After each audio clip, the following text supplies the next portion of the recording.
बच्चों, हम पढ़ रहे हैं कक्षा 8 का विज्ञान विषय का अध्याय 13 ध्वनि। इस पाठ को हमने पिछले वीडियो में पूरा कर लिया था और इस भाग में हम करेंगे इस पाठ के अभ्यास प्रश्न जो कि हमारी पाठ्य पुस्तिका में दिए गए हैं। चलिए बच्चों शुरू करते हैं। पहला प्रश्न है हमारा कि सही उत्तर चुनिए। बच्चों यहाँ पर प्रश्न दिया गया है कि ध्वनि संचरित हो सकती है। बच्चों हमने पढ़ा था कि ध्वनि को संचरित होने के लिए किसी न किसी माध्यम की आवश्यकता होती है।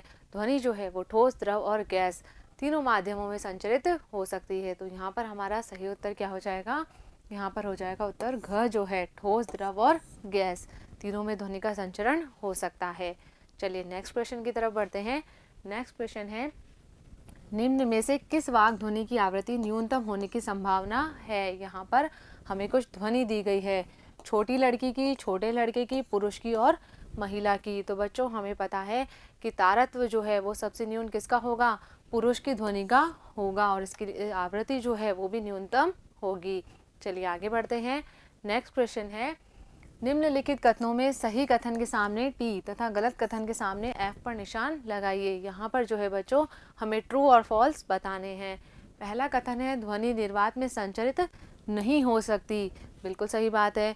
हमने बात की थी कि ध्वनि का संचरण जो है वो किसी न किसी माध्यम में ही हो सकता है, यानी कि ध्वनि को संचरित होने के लिए ठोस, द्रव या गैस किसी माध्यम की आवश्यकता होती है और निर्वात में जो है वो ध्वनि का संचरण नहीं हो सकता।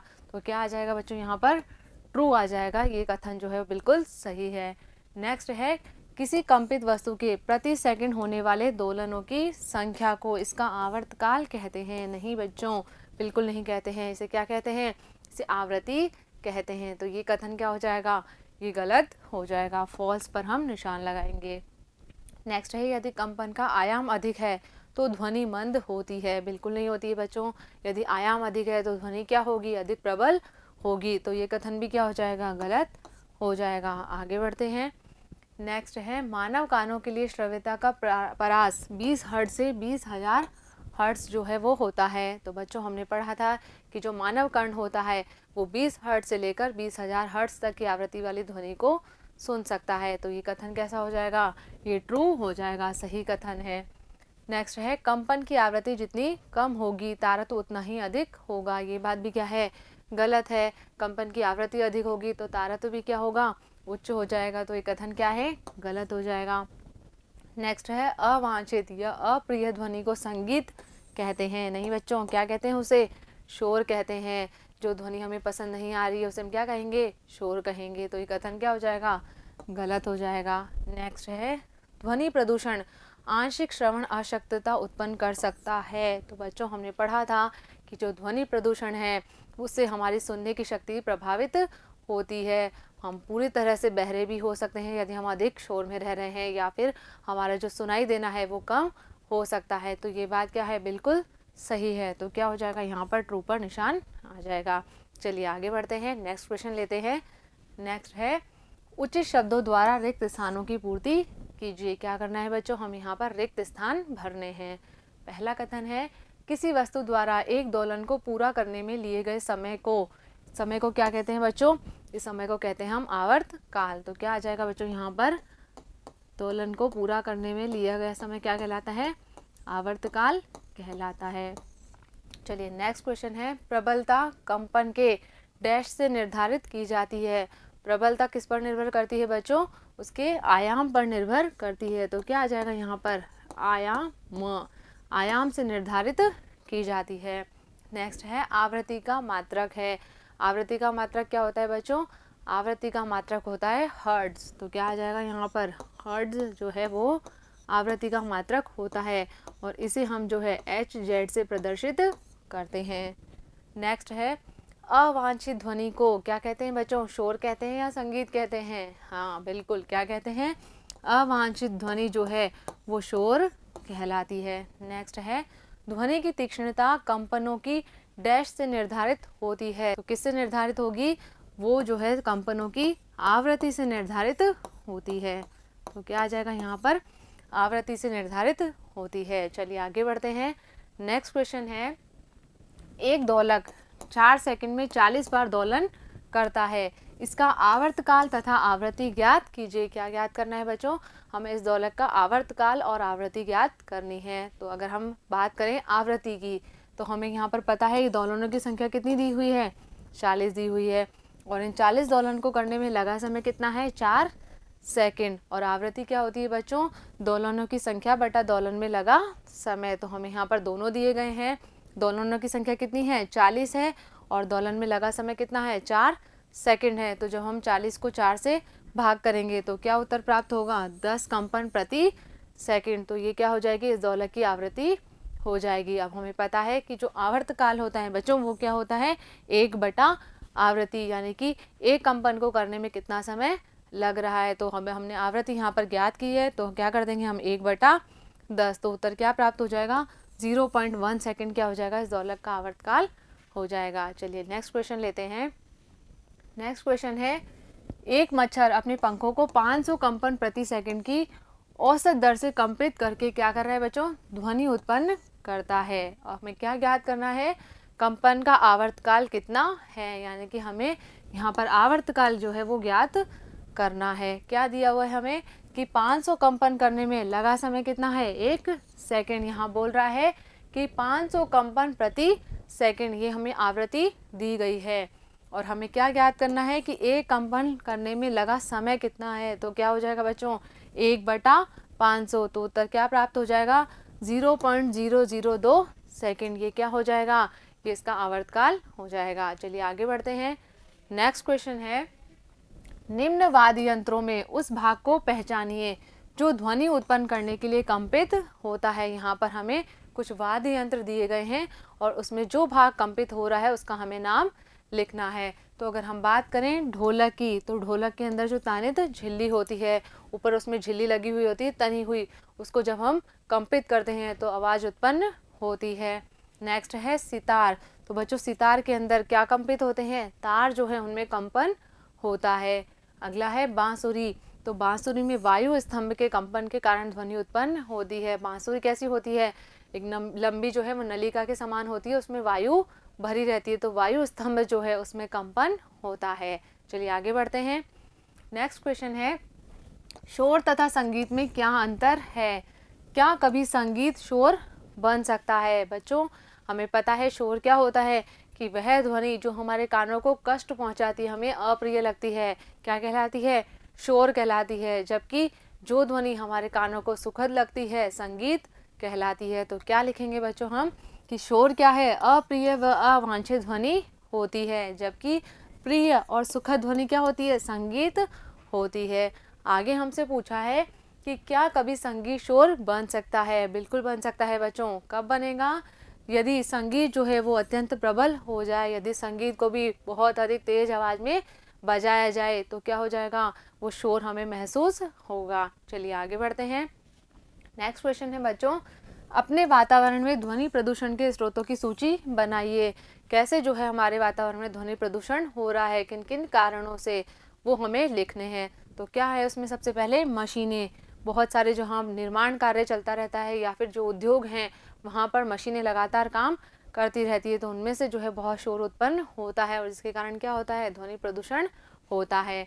नेक्स्ट है विस्फोट। जो हम पटाखे फोड़ते हैं उनमें से भी क्या होता है? बहुत तेज ध्वनि उत्पन्न होती है, जिससे ध्वनि प्रदूषण होता है। नेक्स्ट है वाहनों की ध्वनियाँ। सड़क पर हम जाते हैं तो हमें जो है वाहनों की आवाज़ सुनाई देती है, इसके साथ साथ जो हॉर्न है उनकी भी बहुत तेज़ आवाज़ सुनाई देती है। तो ये सब क्या कर रहे हैं? ये ध्वनि प्रदूषण कर रहे हैं। नेक्स्ट है लाउड स्पीकर। यदि हम बहुत तेज़ आवाज़ में संगीत बजा रहे हैं, लाउड स्पीकर में उनको बजा रहे हैं, तो भी क्या होगा बच्चों? शोर उत्पन्न होता है। इसके अलावा ऊंची आवाज़ में चलाए गए रेडियो, टीवी आदि ये भी क्या करते हैं? ध्वनि प्रदूषण करते हैं। यदि हमने जो है ध्वनि की प्रबलता बहुत अधिक रखी है, बहुत तेज़ हम टीवी या रेडियो को बजा रहे हैं, तो इससे भी ध्वनि प्रदूषण होता है। तो ये क्या हो गए? ये हो गए ध्वनि प्रदूषण के कारण। चलिए आगे बढ़ते हैं। नेक्स्ट क्वेश्चन लेते हैं। वर्णन कीजिए कि ध्वनि प्रदूषण मानव के लिए किस प्रकार से हानिकारक है। हमने पढ़ा था बच्चों कि जो ध्वनि प्रदूषण है उसके कारण बहुत सारी समस्याएं उत्पन्न होती है। जैसे कि अगर हम बात करें स्वास्थ्य संबंधी समस्याओं की, तो अनिद्रा, अति तनाव या फिर चिंता आदि रोग जो हैं वो इस ध्वनि प्रदूषण के कारण उत्पन्न होते हैं। इसी के साथ साथ बच्चों यदि हम लगातार शोर में रह रहे हैं तो क्या होगा, हमारी जो सुनने की क्षमता है वो अस्थायी अथवा स्थायी रूप से कम हो सकती है। और जो ध्वनि प्रदूषण यदि बहुत ज़्यादा हो रहा है तो हमारे दैनिक कार्य भी जो है इससे प्रभावित होते हैं। ज़्यादा शोर होता है तो बच्चे जो हैं वो पढ़ाई नहीं कर पाते, उनकी पढ़ाई बाधित होती है। या फिर जो अस्पतालों में बीमार लोग हैं या फिर वृद्ध लोग हैं उन्हें भी क्या होती है, इससे समस्या उत्पन्न होती है। चलिए आगे बढ़ते हैं, नेक्स्ट क्वेश्चन लेते हैं। नेक्स्ट क्वेश्चन है, आपके माता पिता एक मकान खरीदना चाहते हैं। उन्हें एक मकान सड़क के किनारे पर तथा दूसरा सड़क से 3 गली छोड़कर देने का प्रस्ताव किया गया है। अब क्या करना है कि आप अपने माता पिता को कौन सा मकान खरीदने का सुझाव देंगे, अपने उत्तर की व्याख्या कीजिए। बच्चों हमें मकान लेना है, एक मकान कहाँ है, सड़क के किनारे है, और दूसरा मकान जो है वो सड़क से 3 गली छोड़कर है। तो कौन सा मकान लेना ज़्यादा सही होगा? तो हम जानते हैं कि जो मकान सड़क के किनारे होगा वहाँ पर क्या होगा, ध्वनि प्रदूषण अधिक होगा, आवाज़ जो है वाहनों की वो अधिक सुनाई देगी।